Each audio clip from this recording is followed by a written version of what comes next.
Hi viewers, வணக்கம் and welcome to கண்ணாஸ் kitchen. இன்னைய வீடியோவில் ஒரு ஸ்வீட் தான் நாங்கள் பார்க்க போகிறோம். அதாவது மஸ்கட் செய்கிற ரெசிபி எப்படி செய்கிறேன்னு பார்க்கலாம் வாங்க.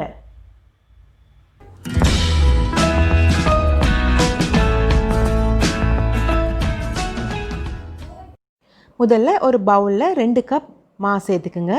அதோட ஒரு பிஞ்ச் அளவுக்கு உப்பு சேர்த்து தேவையான அளவு தண்ணி ஊற்றி இதை ரொட்டி மாவோட அளவுக்கு அந்த பதத்துக்கு நீங்கள் நல்லா பிசைஞ்சு எடுத்துக்கோங்க.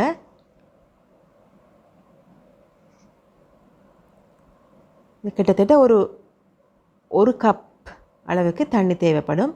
இந்த மாதிரி ரொட்டி சப்பாத்தி எப்படி பிசைகிறீங்களோ அந்த அளவுக்கு பிசைஞ்சு எடுத்துட்டு தண்ணி 8 கப் ஊற்றி இதை மூடி ஒரு 3 to 4 hours வச்சுருங்க. இப்போது 3 hours ஆயிடுச்சு. இப்போ இந்த மாவில் உள்ள பாலை நல்லா பிசைஞ்சு அந்த பாலை நாம் எடுத்துக்கணும். இந்த பாலை எடுக்கிறதுக்கு கிட்டத்தட்ட 10லேருந்து ஒரு 15 நிமிஷம் வரைக்கும் ஆகும்.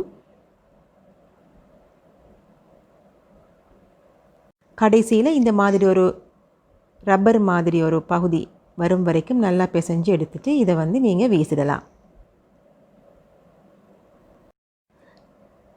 இது ஒரு தடவை வடித்து எடுத்துடுங்க.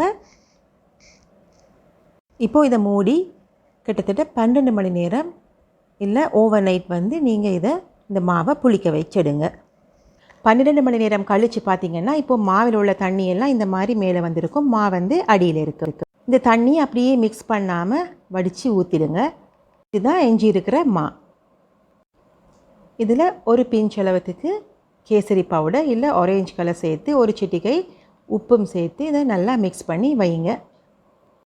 இதில் தண்ணி எதுவுமே நீங்கள் சேர்க்க வேணாம்.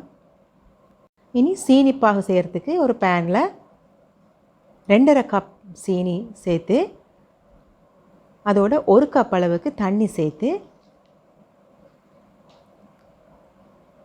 நல்லா மிக்ஸ் பண்ணி நல்லா சீனியெல்லாம் கரைஞ்சி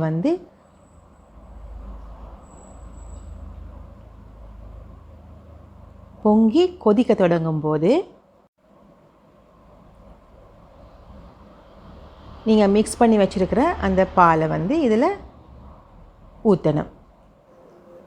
இந்த மாதிரி பொங்கி கொதிக்க தொடங்கி 2 இல்லை 3 நிமிஷம் ஆனதும் நீங்கள் இந்த பாலை ஊற்றலாம். இதை விட அதிகமான நேரம் நீங்கள் பாகு காய்ச்சினீங்கன்னா மஸ்கட் கல் மாதிரி வந்துடும். அதே நேரம் குறைஞ்ச நேரத்தில் பாலை ஊற்றி மிக்ஸ் பண்ணிங்கன்னா ஒரு கழுத்தன்மை வரும். அதால் 2லேருந்து 3 நிமிஷம் வரைக்கும் கொதிக்க விட்டுட்டு அதுக்கப்புறமா இந்த பாலை ஊற்றி மிக்ஸ் பண்ணும்பொழுது சரியான மஸ்கட்டோட இந்த பதம் உங்களுக்கு கிடைக்கும். இப்போது இந்த ஸ்டேஜில் நெய்யை கொஞ்சம் கொஞ்சமாக ஊற்றி நாம் மிக்ஸ் பண்ணிகிட்டே இருக்கணும். 1/2 கப் நெய்யை நீங்கள் கொஞ்சம் கொஞ்சமாக இப்படியே ஊற்றி மிக்ஸ் பண்ணிகிட்டே இருங்க.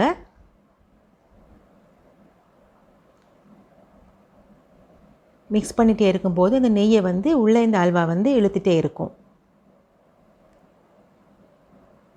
கடைசியில் பார்த்திங்கன்னா ஒரு ஸ்டேஜில் அந்த நெய்யை உள்ளே எடுக்கிறது ஸ்டாப் பண்ணிவிடும். இங்கே பாருங்கள், இந்த நேரத்தில் நெய்யை அது உள்ளே எடுக்கலை. ஸோ இப்போது நீங்கள் நெய் ஊற்றுறத நிப்பாட்டிக்கலாம்.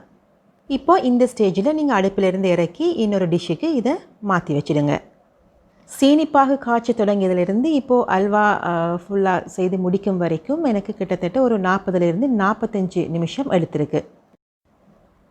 2 ஹவர்ஸுக்கு பிறகு இந்த அல்வா நல்லா செட் ஆகிடுச்சு.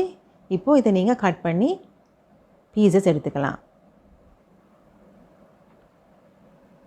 கஜு நட்ஸ் இல்லை பாதாம் நட்ஸ் போகிறதா இருந்தால் நீங்கள் நாம் நெய் போட்ட நேரத்தில் அந்த நட்ஸையும் போட்டு மிக்ஸ் பண்ணி எடுத்துருக்கலாம். நான் இப்போ பீசஸ் எல்லாம் கட் பண்ண பிறகு அதுக்கு மேலே நான் பாதாம் நட்ஸை மேலே இப்போ நான் வைக்க போகிறேன்.